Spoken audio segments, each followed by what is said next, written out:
I apologize. I said I was going to play the interview next. I'm going to wait until... And the only reason I'm doing this is because I pre-recorded the interview. And there were some last names mentioned that I don't want to go over the air. So that's the only reason I'm doing this. I just don't know the legalities of putting last names on the air when it comes to this case, because we're dealing with alleged criminals, the alleged perpetrators. So, like I said, I'm going to get to it. He used the last name a bunch of times, and I'm just trying to, everybody who knows the case will know who it is, but I just want to bleep out the guy's last name that he mentioned. So, let me do that real fast. But I swear to you, that's the only editing I'm doing in this interview. That's it. Just got to bleep out last names so, I don't get in trouble. And you do something like that, and then you wonder if that allows the guy to get off on a technicality. You see what I'm saying? Like, how many times have you heard somebody who committed a crime get off on a technicality? Like, they didn't read the Miranda rights verbatim.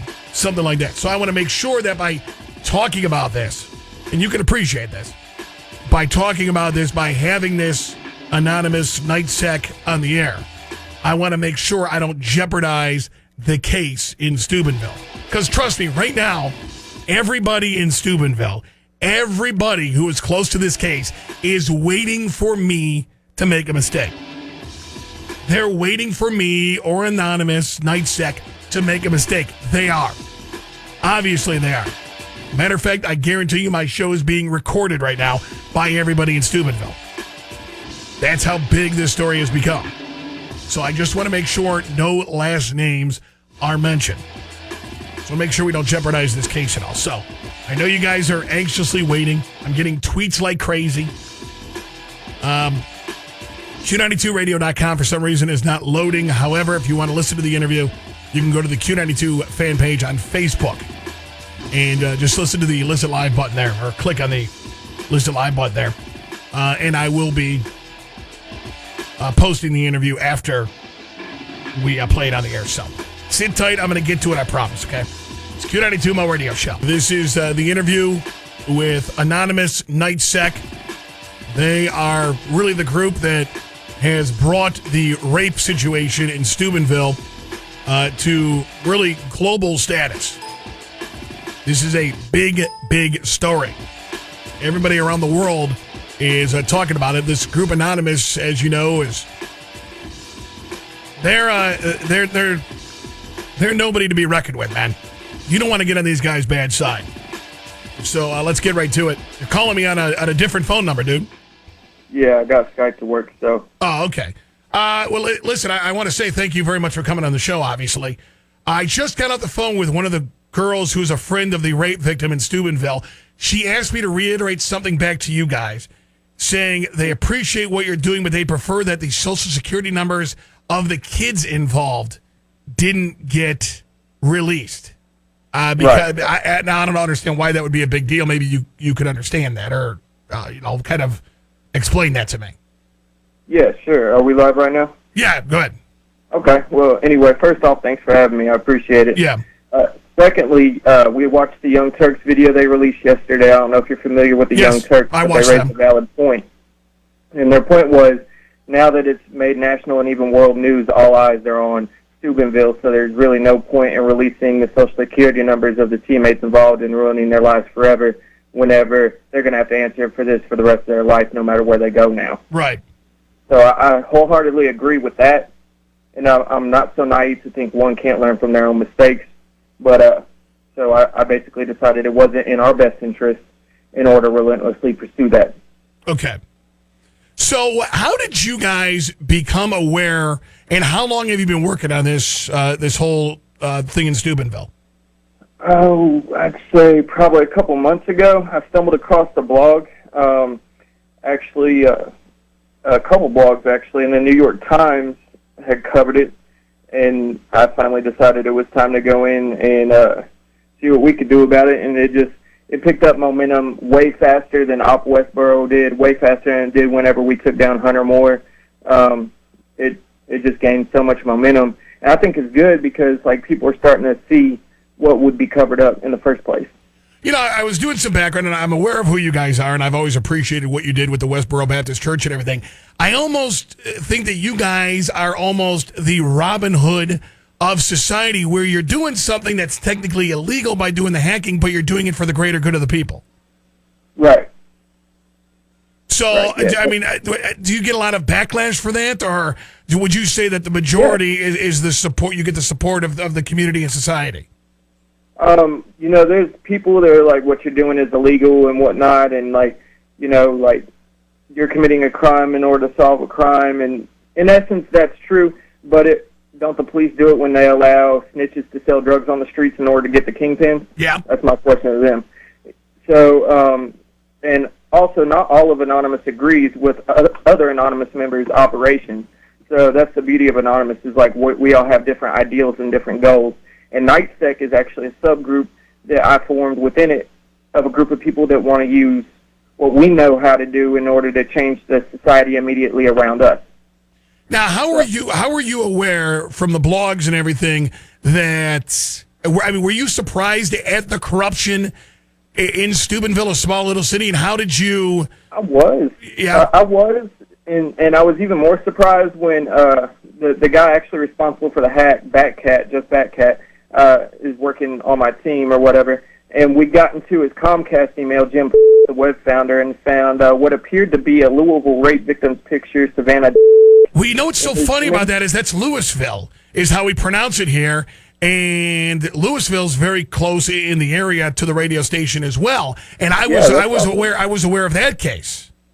So I was like, we put that in the press release video, showed her picture side by side that we found in his email. Yeah. And of course we backed it up and archived it, timestamp, screenshotted everything. So we got back in his email the next day. Comcast had given him access back to his email, and everything was deleted, but luckily we have it backed up to the archive. So if you're out there listening, Jim, there's no hiding. So, what is, and I want to use the word allegedly. Okay, you guys are anonymous. You could do whatever you want. I still have the radio station. I have to abide by certain rules, slander, whatever. So, I want to preface this by saying alleged. What do you believe has allegedly happened in Steubenville? What do I believe? I believe that football players are getting preferential treatment. That's obvious. I believe that a town is divided between who should support who, social status, and things like that, and divisions necessary for revolution. I also believe that Jim may, now even I'm saying may have organized a possible crew to send him pictures, judging by all the new photographs we found in his email. And this had, the Savannah case had the same MO as the case in Steubenville, and they're not too far away from each other. You know, she was photographed, taking pictures of, drug from party to party, things like that. So that's basically what I think happened is football boosters are paying a lot of money to a lot of individuals to keep these boys off the books, and Jim plays some kind of voyeuristic role in it. What is going to be the repercussions if how many people, number one, how many people would satisfy you to apologize, because that's what you're asking for, is the apology to the family of the girl and the girl herself. Obviously, if they do that, it's an admission of guilt, and you'll have to. The judicial system will have to get involved at that point. If they don't do this, what is the repercussions of that? And how many people do you want to come forward? Yeah, basically, we wanted all those guilty to come forward or whatever. We can see now that that's not really going to happen, and we knew in the beginning that's not really going to happen. Like I said, I've graciously decided to call off the docs, but since the separate hacker group, who, by the way, I will state on there, is not affiliated with Anonymous, they're a separate hacker group, has picked up the case they're called Nazi Gods. They're very controversially named. They're not Nazis or supremacists or nothing like that. But they've decided to go after basically every one of them, and who knows what they'll do. They're kind of unpredictable, but they mean good. No, okay, go ahead. Basically, we asked a couple to come forward. A couple did and actually proved innocence, and that they were set up by their friends, like they had phone records to show, like Harold had phone records to show. So he's been cleared. Cody tried to come forward and apologize, and his Twitter account wasn't posting anymore. And then I found a screen captured Twitter picture where a young girl who I will not name had posted a conversation where it says, Cody set me up and he just stood there while I was raped. Wow. So basically we have that screen capture floating around Twitter. I mean, it reached me. Somebody posted it before, it reached me, and then whenever it reached me, it continued circulating. So, I mean, once you put stuff on the internet, it's out there. Right. There's no getting it off, period. But that right there kind of recanted Cody's basically apology, but his apology actually had his court case dropped against the popular blogger Prinny, I believe today, got dropped. His parents were suing her for libel and slander for posting all the information that I put in the video, basically all the twit pictures and stuff like that, and the Instagram photo, and that got dropped today, basically, and so that basically will probably develop into Cody's having some implication in this case. So there's rallies that are set up for this Saturday and the following Saturday. From what it looks like on Twitter, this is going to be pretty big. Am I right? Yeah. Roseanne Barr, like presidential nominee and longtime comedian, The Roseanne Show, Roseanne Barr, has announced her plans to come. We got people flying in from all over the United States, everywhere from L.A., from Georgia, Florida. Occupy is December 29th and January 5th at noon. Your rights to protest are on the sidewalk without a permit. It's protected under the U.S. Constitution. There is no mask ban in progress. There was a mask statute, but it's since been nullified in the past years. So you can wear a mask. If a police officer asks you to remove your mask, you can plainly state that there is no mask law. If he tries to get physical with you, get his badge number, politely say, okay, I'm not resisting, move your mask to the back of your head, but still wear it, therefore it is not covering your face. Make signs that express your views. You have a right to protest, and, you know, we can come in and announce, basically, that this is happening, but it's really up to the citizens and those in the surrounding areas to make change happen in their own community. I'll tell you what, it is very commendable what you guys are doing, and it's really, when you look at the history of Anonymous, you guys have gone after some really big fish, and you guys have done a lot. I mean, when you're talking about MasterCard, you're talking about Sony, you're talking about, you know, the Westboro Baptist Church, even the U.S. Department of Defense and everything. So it's really wild that a small city has really intrigued you like it has. Yeah, it just, to me, it really struck, and then I discussed it with a few other people, and it really just struck us as like one of those lost in time. If we don't do something, then this is just going to get forgotten because, you know, they're tucked away in the foothills of the Appalachians, and, you know, we just can't let injustice go by. Like, we attack it on a large scale, we attack it on a small scale because Anonymous is everywhere. I mean, we got Anonymous working in police departments in Steubenville. We got Anonymous working in sheriff departments for Abdallah. We got Anonymous working in City Hall. There's Anonymous everywhere. We got medics showing up to Occupy events. I have security in place already for the Occupy events. You know, if somebody tries to incite violence, report them, film them. The Supreme Court upheld the citizens' right to film police. You are allowed to film police. They cannot take that away from you. Get their badge number, report them to the American Civil Liberties Union, the ACLU. People represent you for free. And also the Ohio Group for Stopping Sexual Violence is offering to represent the victim in this case, I believe, for free, if she'll just contact them as well.